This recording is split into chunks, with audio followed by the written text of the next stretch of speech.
You know ChatGPT, right? And Google Search and all those crazy AI image generators? Well, what if I told you they all basically run on the same engine? It's true. They all share this common ancestor, a single revolutionary architecture from back in 2017 that just completely changed the game for artificial intelligence. Today, we're breaking down the transformer. And this quote from our source material, man, it just nails it. See, before transformers, AI models had to process information in a line, like reading a book, one word at a time. And you can imagine, that created a huge bottleneck. Transformers just blew that whole idea up with a much more powerful concept: pure attention. It lets the model see and process everything all at once. All right, so here's our game plan. We're going to start with that core idea: attention. Then we'll build up the whole architecture piece by piece. After that, we'll compare the two most famous blueprints out there, BERT and GPT. And finally, we'll take a peek at what's just over the horizon. So what was so bad about those older sequential models? Well, think of it like a game of telephone. Information from the beginning of a really long sentence could get totally warped or just lost by the time the model got to the end. Transformers fix this. They let every single word in the sentence look at every other word, all at the same time. Suddenly, no more bottleneck. And that leads us right to the absolute heart of the transformer, a mechanism called self-attention. This is how the model weighs the importance of all the other words when it's looking at one specific word. It's how it figures out that in a sentence like, "The robot picked up the ball because it was heavy," the word "it" refers to the ball and not the robot. Pretty crucial, right? So how does this actually work? Well, here's a pretty cool way to think about it. For every single word, the model creates 3 different vectors. Think of them as just lists of numbers. There's the query vector, which is like the word asking, "Hey, who in this sentence is relevant to me?" Then you have the key vector from all the other words, each one saying, "Here's what I'm about." And finally, the value vector says, "Okay, if we're a match, here's the actual information I've got for you." This whole dance happens in 4 pretty clear steps. First up, we generate those query, key, and value vectors for every word. Next, the model scores how well every query matches every key. Think of it as a massive relevance calculation. Then, and this is important, it scales those scores to keep them stable and uses a function called softmax to turn them into nice, clean probabilities. And finally, it takes those probabilities and creates a new version of each word that's a blend of all the other words' values. The result? Each word is now packed with rich context from the entire sentence.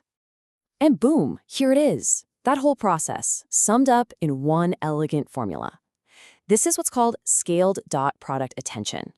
And see that little bit at the bottom, dividing by the square root of d? That might seem like a tiny detail, but it is absolutely critical. Without it, the numbers could explode in long sentences, making the model totally unstable during training. It's a brilliant bit of engineering that really makes the whole thing work. Okay, so self-attention is the engine. It's the powerhouse. But, an engine on its own doesn't get you very far. You need a chassis, a transmission, the whole works. So let's build the rest of the car. Let's assemble the full transformer block. So instead of just having one self-attention mechanism, the designers thought, why not have several, all running in parallel? This is called multi-head attention.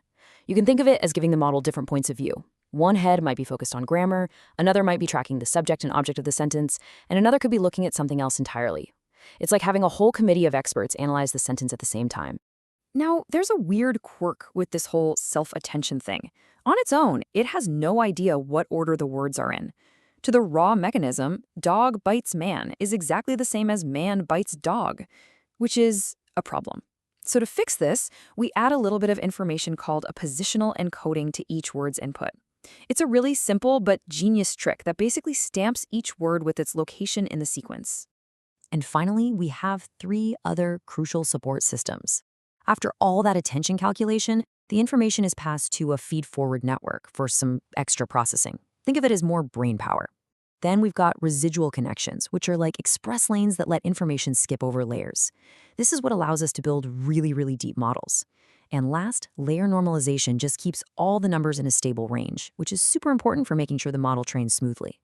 So now we have it, our complete, fully functional transformer block. The next obvious question is, what do we do with it? How do we stack these blocks together?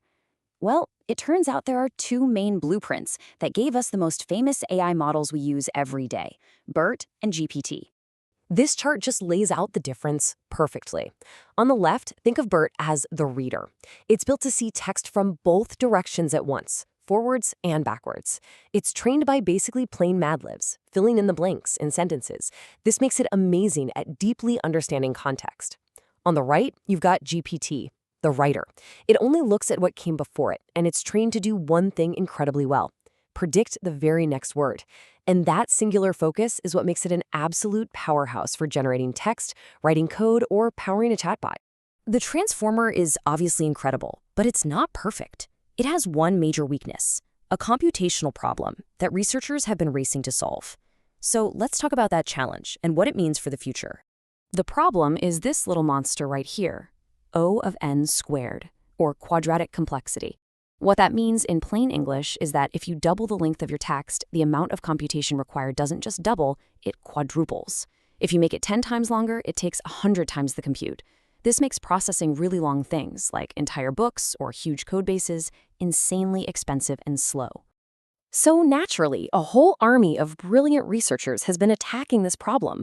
Some methods, like sparse and linear attention, try to find clever ways to approximate the result without doing all the work. Others, like the game-changing flash attention, don't approximate at all. They just cleverly reorganize the math to make it way faster.